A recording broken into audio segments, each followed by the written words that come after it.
dine out?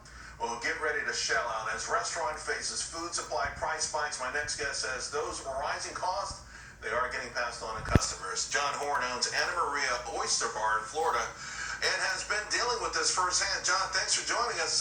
We all see it when we go to the supermarket, and I guess we're going to see it when we go to the restaurants, huh?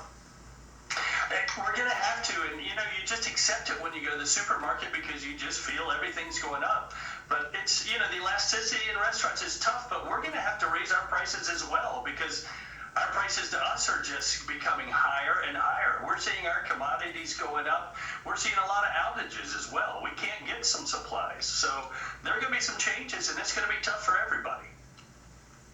Now, I know this whole pandemic and ironically, one of the reasons is so disjointed with the supply chain is our economy came back so much quicker than the rest of the world. But also a lot of folks are telling me, business people are saying there's just so much money out there, just the amount of money out there creating a natural inflationary pressure. So when do we get relief from any of this? Well, I'm on the west coast of Florida, Charles. I've got 4 restaurants. In our county, the bed tax in our county in March alone was at the highest it's ever been, ever. $3.1 million came into Manatee County in bed taxes. So people are traveling, and so people are feeling better about getting out. People are getting vaccines, so they're out and about. They feel comfortable. We're having more and more. Our sales are up 23% from 2019.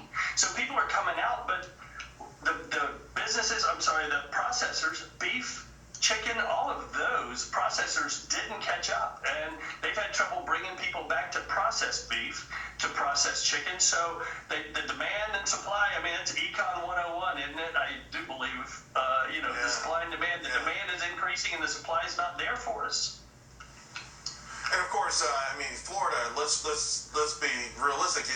The state did it better than anyone else, I think, in terms of the way the governor handled things. And I think this is in part one of the reasons you've got to be doing well. I'm sure the 4 restaurants obviously are phenomenal too. So what are consumers saying?